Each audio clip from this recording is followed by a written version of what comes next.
결국에 양성이라는 거는 어떤 후유증이나 이런 게 없다는 거고, 발작성, 그러니까 갑자기 발생한다. 체위성, 체위에 따라서 현운, 어지럼. 그러니까 갑자기 발생하는 자세에 따른, 체위에 따른 어지럼을 이석증이라고 얘기를 해요. 그래서 본인이 여성이시고 또 비교적 고령이시고 60세 이상이시고 골감소나 골다공증이 있다면 보충을 하면서 치료하면 이석증도 좀 예방될 수 있습니다.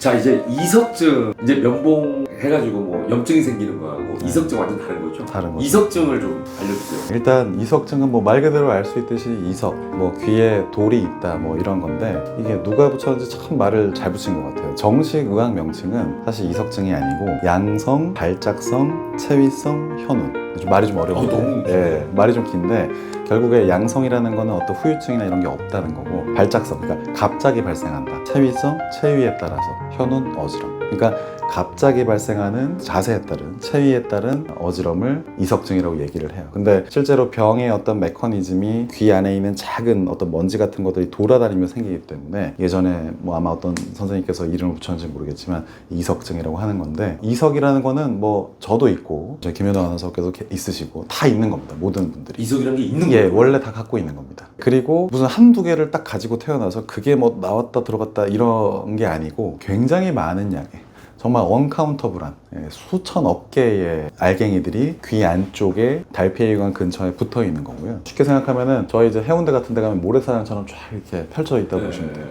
붙어 있는 건데, 엄마 뱃속에서 만들어져 있고, 붙어 있을 때는 균형에 굉장히 중요한 역할을 하지만 나이가 든다던가 또는 이제 부딪혔다던가 또는 몸의 호르몬 변화 이런 것들 때문에 일부가 좀 유출될 수가 있거든요. 떨어지는 거예요? 맞습니다. 그래서 그 모래들이 떨어져 나오면 한두 개 떨어져 나온 걸로는 증상이 유발이 안 되지만, 한 번 나올 때 막 한 4,500개 정도의 먼지가 보통 나온다고 돼 있는데, 그렇게 부유물이 나오게 되면 이 관을 돌아다닙니다. 언제? 움직일 때. 그러니까 가만히 앉아 있으면 증상 유발이 잘 안 되는데, 뭔가 고개를 숙이거나 하늘을 보거나 눕거나 또는 누워서 오른쪽 왼쪽으로 기울일 때, 그럴 때 이석이 확 쏟아지니까 어지러워지는 거거든요. 근데 그 정도가 어떤 분들은 약하게 오지만 진짜 너무 힘들어서 응급실을 가게 되는 경우들이 있기 때문에 상당히 사람마다 개인차도 크고, 한번 심하게 오면 트라우마도 생기고, 그래서 이석증 생길까봐 막 제대로 눕지도 못하고 이런 분들이 생기는 게 이석증입니다. 그럼 증상 자체는 다 어지러운 거예요? 어지러운 겁니다. 어지러운 건데, 어지러운데 그 어지러움 정도가 다른 거예요? 어지러운 건데 정도가 다르고, 어지럽다라는 한국말 안에 상당히 많은 것들이 내포가 돼 있는데, 뭐 단순히 우리가 뭐 당 떨어져서 그냥 어지럽다 이렇게 표현할 수도 있고, 정말 심한 질환이 있어서 어지러울 수도 있는데, 이석증은 정말 심하게 주변이 빙글빙글, 정말 우리 옛날에 코끼리코 돌고 나서 딱 멈추면 주변이 이렇게 돌아가는 느낌, 그게 발생한다고 보시면 돼요. 그래서 엄청나게 심하게 이 주변이 돌아가는, 현운이라고 하는데 돌아가는 느낌이 들고, 그러다 보니까 막 구토도 나고 막 정신을 못 차리죠. 그럼 고칠 수가 있는 건가요? 고칠 수 있습니다. 고칠 수 있고, 상식적으로 생각했을 때 이석이 나와 있으니까 나온 걸 안으로 다시 집어넣으면 치료가 될 것 같잖아요. 그게 이제 정답인데, 바로 이석 치환술이라고 하는 체위치료, 물리치료라고 하는데, 나와 있는 이석을 안으로 다시 집어넣는 그런 치료를 이비인후과에서 하시게 됩니다. 그 완치가 되는 거예요? 그 당시는 완치가 되고요. 사실은 재발률이 좀 있는 질환이기 때문에 수년 있다가 다시 한번 생길 수는 있죠. 근데 그 당시에는 완치가 됩니다. 근데 이석증은 왜 생기는 거예요? 왜 생기는지 아직 사실 잘 몰라요. 왜 떨어지는지 잘 모르고, 여러 가지 가설들이 많고 어느 단 하나만 이것 때문에 생긴다 이렇게 얘기하기 어렵습니다. 근데 대부분 환자분들을 보면 좀 피곤하거나 좀 무리했다던가 몸이 안 좋을 때, 컨디션이 안 좋으면 생기는 것 같고, 또는 트라우마, 어디 꽝 부딪히면 상식적으로 이석이 팍 튀어나오겠죠. 충돌.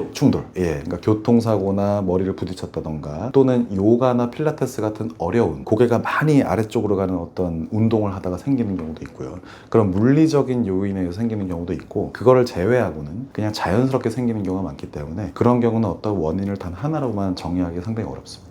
발병률은 어느 정도나 돼요? 발병률은 우리가 태어나서 사람이 죽을 때까지 일생에서 한 번 정도 경험할 확률이 전체 인구의 한 10%라고 돼 있으니까 비교적 꽤 많은 포션에서 이석증을 좀 차지한다고 할 수 있습니다. 10명 중에 한 명은 평생에 한 번은 겪는다는 얘기네요? 네. 꽤 흔하게 느껴지는데, 꽤 자주 있는. 평생에 한 번 정도는 겪을 수도 있다? 있다. 예. 저는 뭐 아직 경험해 본 적은 없지만 평생에 한 번 정도는 경험해 볼 수 있는 그런 질환입니다. 다 조심해야겠네요. 이거 예방할 수 있어요?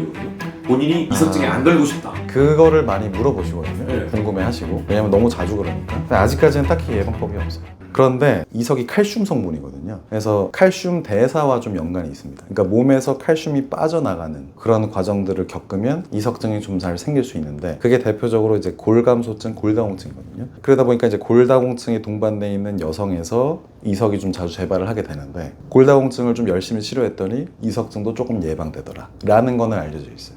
그래서 본인이 여성이시고 또 비교적 고령이시고 60세 이상이시고 골감소나 골다공증이 있다면 비타민을 보충을 하면서 골감소, 골다공증을 치료하면 이석증도 좀 예방될 수 있습니다. 칼슘과 관련이 있다. 칼슘과 관련이 있습니다. 이석이 칼슘 성분이기 때문에. 자, 그러면 이석증이 생기게 되면 이석증만 치료하면 되는 건가요? 아니면 이석증이 생겨서 다른 합병증으로도 발전될 수가 있나요? 앞서 말씀드린 것처럼 이석증의 정식 명칭이 양성 돌발성 체위성 현운이기 때문에, 양성이라는 건 특별히 후유증이 없다는 뜻과 같은 뜻이거든요. 그래서 그때 치료하시면은 그냥 그걸로 끝나는 거지, 뭔가 2차적으로 다른 합병증이 생기거나 후유증이 생기는 건 아닙니다. 다행이네요. 예, 그래서 그때 잘 치료만 받으시면은 그것 때문에 뭐 2차적인 후유증이 생기는 건 아닙니다. 오, 이거 정말 다행이다. 네. 이석증만 치료하면 되는 겁니다. 이석증만 치료하면 됩니다. 암은 뭐 한 군데 생기면 그럼 전이가 여기저기 가잖아요. 이석증은 전이 되지 않습니다. 자, 그렇다면은 이석증이 생겼을 때 치료 방법은 수술밖에 없나요? 정확하게 얘기하면 어떤 시술인데, 이석 치환술, 뭐 쉽게 생각하면 물리치료인데, 나와 있는 이석을 이비인후과 의사가 확인해서, 예를 들면 이제 오른쪽인지 왼쪽인지 또는 양쪽인지, 또 오른쪽에서 어느 관에 들어갔는지, 이런 것들을 저희가 파악을 해서 그 각도에 맞게 안으로 집어넣는 물리치료를 하게 됩니다. 이걸 이제 이석 치환술이라고 하거든요. 이석이 보여요? 이석은 실제로 나 안으로 보기는 어렵고, 저희가 전정 안반사라 그래서 쉽게 생각하면은 이석 기관과 눈이 연결되어 있습니다. 그래서 아마 이석증 때문에 병원 가보신 분들은 아시겠지만 자꾸 고글을 끼우거든요. 고글을 끼우고 이석이 자세에 따라서, 이석이 어떻게 움직이냐에 따라서 눈의 움직임이 달라지기 때문에 눈의 움직임을 보고 이석이 어느 쪽이라는 걸 알게 됩니다. 그럼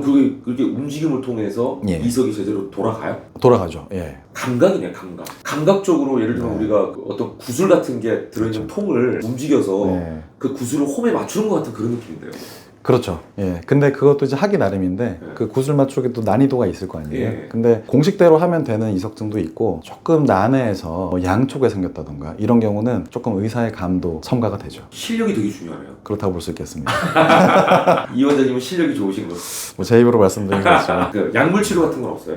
약물 치료도 있는데, 네. 약물은 도와주는 거고 정확하게 치료하는 거는 이석 치환술이 1번이고요. 약물은 그냥 어지럼 증상만 좀 조절해주는 거예요. 근본적인 치료가 아닙니다. 이석증이 있을 때 다른 병원에서 보면은 그냥 졸리게 하는 약만 조금 드시고 오는 경우들도 꽤 많거든요. 근데 그런 건 좀 바람직하지 않고, 이석 치환술을 해야 되고, 그 이후에도 졸린 약이나 이런 걸 자꾸 쓰게 되면 회복이 더디기 때문에 사실 약을 쓰는 거는 저는 그렇게 좋아하진 않은 편이에요. 자, 그럼 마지막으로 네. 이석증에 대해서 막연한 공포심을 갖고 있다던가 오해를 좀 하고 있는 분이라던가 네. 또 잘 모르는 분들을 위해서 알려주고 싶은 말씀이 있다면? 일단 이석증은 양성 질환이기 때문에 위험한 병이 전혀 아니거든요. 근데 한번 그런 경험을 받고 나면 저희가 뭐 정신과 용어로 PTSD라는 게 있듯이 트라우마가 생겨서 이게 또 어지러워지면 어떡하나, 또 뭐 예를 들면 운전하다가 어지러워지면 어떡하지, 내가 중요한 업무를 보다가 어지러워지면 이런 고민을 계속 많이 하게 되거든요. 그러면은 막 자세도 굉장히 뻣뻣해지고 걸을 때도 막 되게 로봇처럼 걷게 됐고, 사실 그게 중요한 게 아니거든요. 왜냐면 균형이라는 거는 꼭 귀로만 잡는 게 아니고 시각이라던가 몸의 이런 어떤 체성 감각도 굉장히 관여를 하기 때문에 이석증은 충분히 좋아질 수 있는 질환이고, 이비인후과 의사를 만나서 체위 치료를 잘 받으면 좋아질 수 있는 질환이기 때문에 많이 두려워하시거나 그것 때문에 막 공포스러워하시거나 그럴 필요는 없는 것 같습니다. 물론 증상이 생길 땐 많이 힘드시긴 하지만 치료가 되는 질환이기 때문에 많이 걱정하실 필요는 없을 것 같아요.